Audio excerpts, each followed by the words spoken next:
Benjamin Goods, welcome back to a new Knighthood. If you're finding this series useful, like, subscribe and leave your thoughts in the comments. It helps more than you might think. In the last episode we examined the 4 archetypal energies more identified as the deep psychological structures of human maturity: the sovereign, the warrior, the magician and the lover. And we saw how medieval cultures tried to cultivate all 4 deliberately. Today we examine what happens when those energies go wrong. Every archetype has a shadow, distorted, immature, or pathological expressions of the same underlying energy. The medieval world knew these shadows intimately. So do we.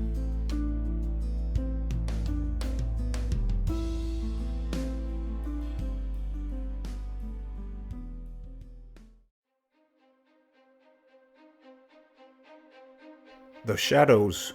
More identified a bipolar shadow structure for each archetype. There is an active shadow, the energy turned outward, inflated, dominating. And there is a passive shadow, the energy turned inward, deflated, collapsed. 8 shadow forms in total, each a distortion of one of the 4 mature energies we examined in the previous episode. These are not rare pathologies. We slip into shadow forms under stress, when we are triggered, when we're not paying attention. Recognizing them in ourselves, in others, in historical figures, is the first step toward restoring balance.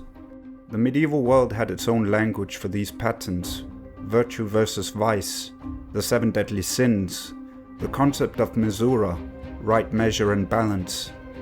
More's framework gives us a more precise map of the same terrain. Let's examine each archetype's shadows in turn.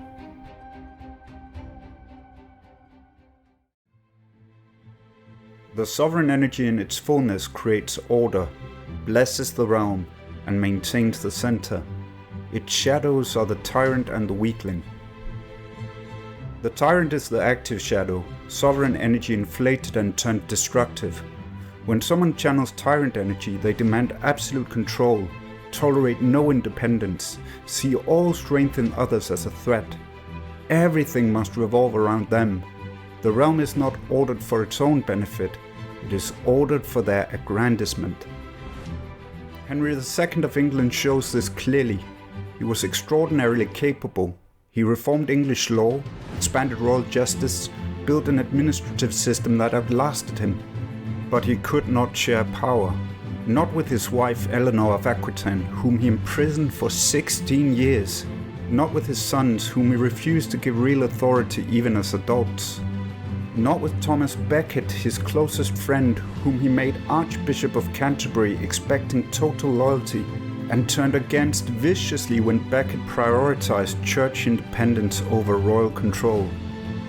His inability to trust fractured his family, destroyed his friendships, and produced repeated civil war.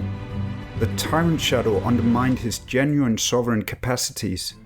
He could order a realm brilliantly, but he could not bless and empower those closest to him. The Weakling is the passive shadow, sovereign energy collapsed inward.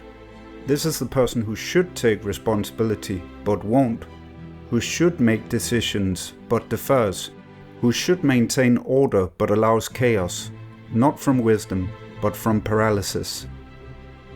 Raymond VI of Toulouse exemplifies this. He was the most powerful lord in the Occitane world, with the resources and legitimacy to resist the Albigensian Crusade. Instead he vacillated, twice excommunicated, twice reconciled, joining the crusade against his own people to protect his lands, then switching sides again. He was, as one historian put it, more a diplomat than a soldier, and in a crisis that demanded firm leadership, his chronic indecision cost him his lands, his allies' trust, and ultimately the culture he presided over. He died unburied, refused Christian burial by the church he had spent his life trying to appease. The healthy sovereign energy maintains order without tyranny, delegates without abdicating, holds the center without demanding that everything revolve around them.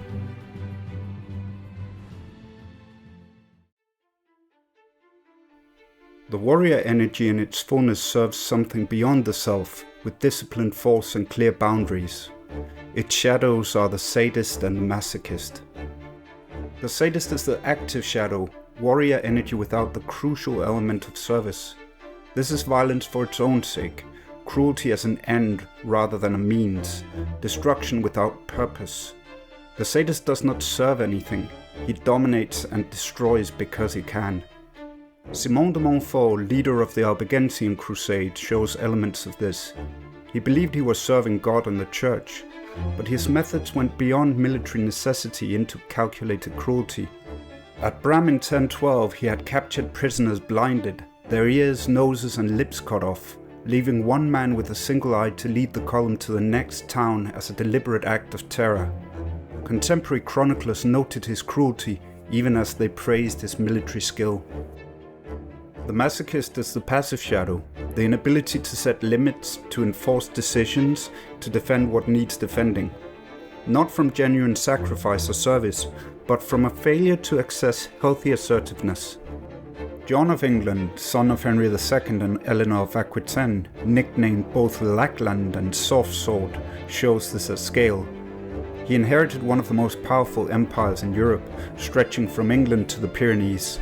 In 1203, with Philip II's forces besieging Château Gaillard, the key fortress defending Normandy, John made a misconceived attempt to relieve it, then withdrew, leaving Château Gaillard to fall in March 1204 and Normandy to follow by summer.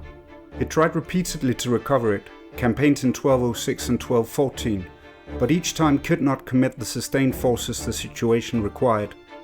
His barons, bled dry by taxation to fund failed campaigns and exploiting his inability to enforce consequences or hold firm, eventually forced Magna Carta on him in 1215. He had the resources to fight. He simply could not access the warrior energy the moment demanded. The healthy warrior energy is fierce when necessary, but not cruel. It sets firm limits without enjoying others' suffering. It serves something real rather than serving violence itself.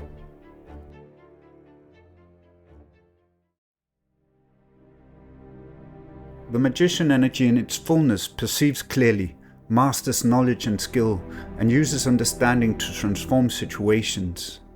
Its shadows are the manipulator and the denying innocent. The manipulator is the active shadow, the magician's knowledge and perception turned to selfish ends. This is a person who sees through others, understands their weaknesses, and exploits them. Knowledge becomes a weapon for personal gain rather than a tool for service or transformation. The manipulator does not necessarily lie. Often he tells selective truths, reveals information strategically, and uses superior understanding to control situations. Pope Innocent III is perhaps the most powerful example from this period. A ruthless negotiator and an expert manipulator of men, he was a politician who outwitted some of the greatest strategic minds on the European continent. He wielded excommunication as a tool of policy, threatening Per II of Aragon with it when Per challenged the Albigensian Crusade, and deploying it against Raymond VI of Toulouse to isolate him politically. He channeled northern French military ambition through a religious framework, setting in motion forces that dismantled Occitan autonomy. That framework served his consolidation of papal power. It also quickly ran beyond his control. He was a man of sincere belief. That is what makes him such a clear example of the manipulator's shadow. The manipulator does not need to be cynical. Innocent genuinely believed in what he was doing, but he used knowledge, legal structures, and selective information as instruments of control rather than service. The result, the massacre at Béchet, the destruction of the Occitan world, the seeds of the Inquisition, outlasted and exceeded anything he intended. The denying innocent is the passive shadow, the refusal to know, to engage with complexity, to develop the competence the situation demands. A clear example of this is Per II of Aragon at the Battle of Muret in 1213. He arrived with every advantage, a larger army, superior resources, legitimate authority, and the prestige of having just won a great victory against the Almohads a las Navas de Tolosa. Raymond VI of Toulouse, who knew the terrain and knew de Montfort, urged a defensive strategy. Dig in, use crossbows, starve the enemy out. Per rejected this as unknightly and beneath him. He chose open battle instead, but then failed to coordinate his forces or understand the ground. When Montfort sortied from Moret with his cavalry, the Aragonese army was stationary and uncoordinated. Montfort's squadron struck in sequence, outflanking them before they could regroup. Per's forces were disorganized, and he rode to the front line in a common soldier's armor as an act of bravado, and was cut down in a melee before his men could rally. Jaume I, who inherited a shattered kingdom at age 5, later wrote that his father's men did not know how to range for the battle, nor how to move together. Every baron fought by himself against the order of war. One scholar describes Per suffering from the malady of victory, overconfidence in his reputation as a substitute for engaging with the actual situation in front of him. The denying innocent does not lack intelligence, he refuses to use it. The healthy magician energy shares knowledge freely, develops skill in service rather than for personal power, and perceives clearly without exploiting what it sees.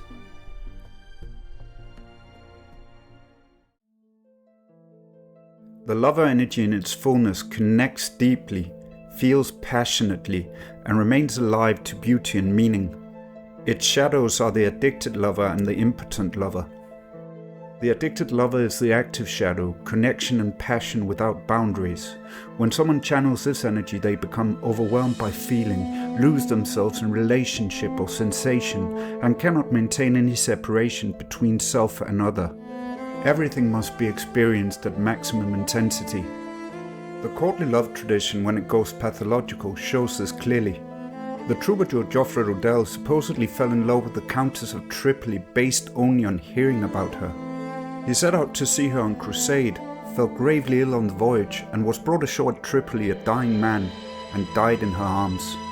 Whether true or legendary, the story represents addicted lover energy, beautiful in poetry, destructive in reality.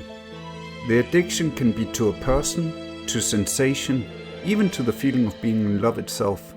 The key is the loss of boundaries, the inability to maintain selfhood while in connection. The impotent lover is the passive shadow, complete disconnection. The person who cannot feel, cannot connect, who experiences life as flat and meaningless. Not from wisdom or genuine detachment, but from a defensive shutdown that walls off feeling entirely. Folke de Marseille shows something close to this, though his case is more complex and worth sitting with. He was one of the most celebrated troubadours of the late 12th century. His love songs were praised by Dante in the Divine Comedy. He placed him in paradise in the circle of Venus among those who had been lovers on earth. Around 1195, Folke renounced his poetry entirely and entered a Cistercian abbey. By 1205 he was Bishop of Toulouse. He became one of the most ferocious prosecutors of the Albigensian Crusade, persecuting the very culture that had formed him. The anonymous continuator of the Song of the Albigensian Crusade, writing from the Occitan side, called him unrivaled for his goodness, the sarcasm unmistakable. The man who had channeled profound lover energy had not merely moved on. He had turned against everything it represented. Whether that was genuine spiritual transformation or a total shutdown of feeling redirected into ideology, the result looks very much like impotent lover energy. Connection replaced by condemnation, passion replaced by persecution.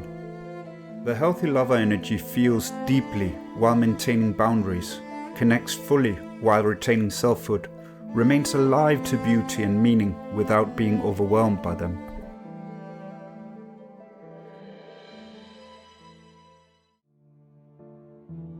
Understanding these shadows matters for 3 reasons. First, they help us recognize patterns in ourselves. We all slip into shadow forms under stress. The tyrant who needs to control everything when anxious. The masochist who cannot set limits when exhausted. The manipulator who starts playing angles when feeling insecure. The addicted lover who loses all perspective when lonely. Naming the pattern is the first step toward correcting it. Second, they help us respond to shadow energy in others more accurately. If someone is channeling tyrant energy, reasoning with them about delegation will not work. You're dealing with a shadow, not mature sovereign energy. and if someone is in sadist mode, appealing to mercy is pointless. Third, they help to explain historical events. Why did Henry II's brilliance end in family tragedy?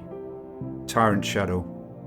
Why did Simon de Montfort's victories ultimately fail to create lasting peace? Sadist shadow energy that generated endless resentment and resistance. And here More's point about initiation returns. The shadow forms are precisely what you get without proper initiatory passage. Without the structured encounter with ordeal, threshold, and transformation that unlocks mature archetypal energy, people default to these immature expressions, not because they're evil, but because they have never been brought through the threshold that would give them access to the fullness. The medieval training systems, chivalric education, courtly formation, monastic discipline, were explicitly designed to provide that passage and guard against these shadows. They did not always succeed, but they understood the problem. In future episodes, we will chart different forms of initiation.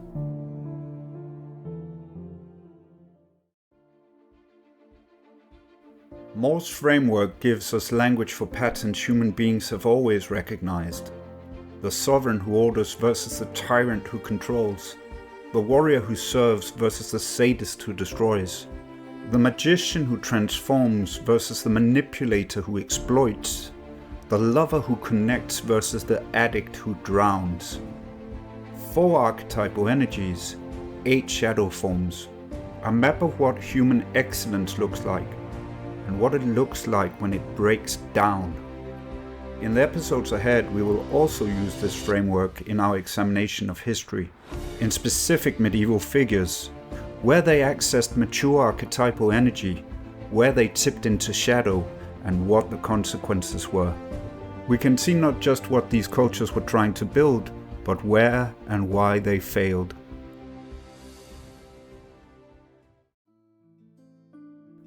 So here's your work until next time. Catch yourself in shadow. You can do it retrospectively, but even better if you do it in the moment. Which shadow form are you accessing? Trying to control everything because you're anxious? That is Tyrant energy. Playing angles and withholding information? Manipulator. Unable to set a limit that needs setting? Masochist. Losing all perspective and intensity? Addicted lover. Name it when you see it. Do it out loud if you can and it's not too weird. I'm channeling Tyrant energy right now. Just naming it creates space between you and the pattern. Then take one action toward the healthy archetype. If you're in Tyrant, delegate something and trust the process. If you're channeling Manipulator energy, share information freely with no angle. If you're in Masochist, set one clear limit. If you're an addicted lover, create some space and solitude. It is a matter of recognition and correction. Repeat it until you develop the capacity to catch shadows earlier and shift more quickly.